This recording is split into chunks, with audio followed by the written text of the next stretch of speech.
我出生在西岐，那是一个到处都是麦田的地方。20年前的一个冬天的上午10点10分，倔强而又注定不平凡的我咕咕坠地。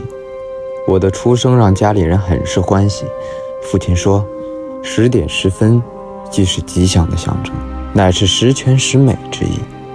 这些也都是后来奶奶和我讲的。家里人一直都很宠着我，奶奶呢，她会把最好的东西留下来给我，父亲也是一直用他慈爱的教育方式来对我，哥哥更是处处都护着我。现在想起来，我的家庭真的很幸福，可真是十全十美之意呀。可是话说回来，我呢，却是一个贪玩淘气，有着独立思想，外加有稍许叛逆的孩子。我从小个子不高，身体也不算强壮，而是玩耍的同伴其实大多是因为我的地位才每天追着我捧着我，在他们眼中的我并不出色。虽然我那时候很小，但是我也能感觉到，这种感觉叫我很不舒服。你可能会问了，你是怎么确定的呢？你那时候那么小。这是一种感觉，直到后来发生的一件事才让我完全确定，而且证明我的感觉压根儿就没有错。有一次我们几个人一起摔跤，最后我赢了。我回到卧房换衣服，回来就听见他们在那嬉皮笑脸的议论。他们在说，是我刚刚让了几发，就他那小身板像个小猴似的，还不是因为他是西伯侯的二公子。我听见之后真的很愤怒，我特别想冲上去，但是我忍住了。我暗下决心，我有一天一定要让你们每个人都佩服我，让你们都知道我是最强大的人。10岁那年，我的父亲前往朝歌与当时的商王帝商讨国事，因为父亲占卜有功，特赐了一支镶嵌有红色宝石的青铜剑，无比的精美华丽。父亲将它带回了西岐，并当作我的生日礼物赠送给我。这是我人生中第一次见到如此精美的剑，而且它现在就属于我了。后来得知，这把剑是商王的二儿子殷寿在北伐时的战利品。自从有了这把剑，我对我的目标就越来越明确了。奶奶也和我说了很多关于殷寿的故事。总而言之，他就是一个战无不胜的大英雄，是这个国家的大英雄呀。渐渐的，这个名字就刻在了我的心中。我自己经常独自去想象他是一个什么样的人，他长什么样子，他在战场上杀敌又是什么样子。虽然他是离我那么的遥不可及，但是我已经坚信那就是我想成为的人。我想成为一名英勇的战士，那将是我实现生命价值的方向。而我在西岐的生活太过安逸，大家都觉得我应该安安静静的当我的公子哥啊。其他人听见我的梦想都觉得是不可能的，甚至有嘲笑的声音。而我的性格却是天生要强，从来不服输。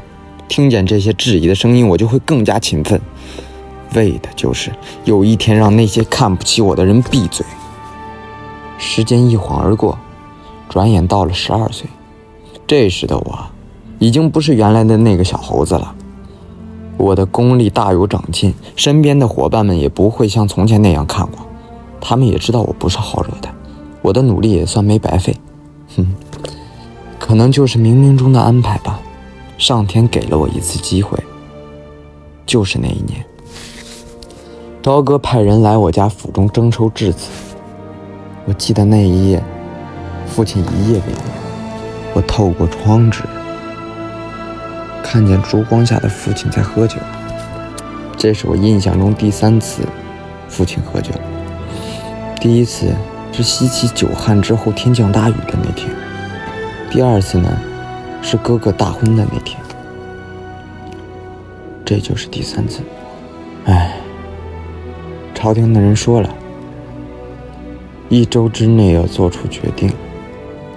那一周家中的气氛很是沉寂，父亲很爱我，也很爱哥哥，这下子真把父亲难住了。而这时对于我来说，其实是一次很好的机会。我觉得我终于有机会可以完成我想做的事儿了。在稀奇的日子里，我每天按部就班的生活，一切都是那么的平静平稳。我感觉我的一生都是在父亲的安排下进行着。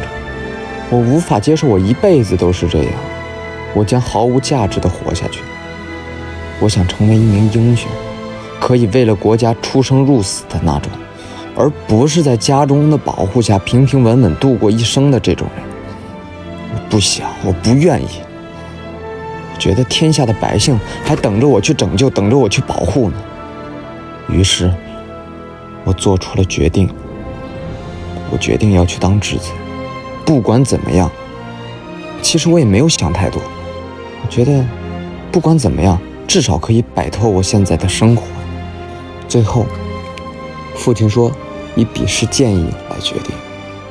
我知道父亲不想让我去，所以他才这样决定的。因为当时我的建议远远不如我哥，但是我偷偷的在剑上做了手脚，堂而皇之的赢得了比赛。这一切都在父亲的意料之外，父亲没有想到我会这样做。事后我和父亲说了很多话，我向父亲说了我想做的事，我的理想。父亲没有说太多，似乎明白了我的心意。他对我说，你长大了，你自己决定吧。父亲无奈地同意我的决定。倔强的我就这样做出了我人生中最重要的一个决定。送我离开那天，父亲和哥哥一直把我送到了西岐城门。那时我心里想的满满都是我的理想，却不知父亲有多么舍不得我，多么担心我。父亲把玉环给我，说想家了就写信，出门在外保护好自己。车缓缓地离开，渐渐地离城门越来越远。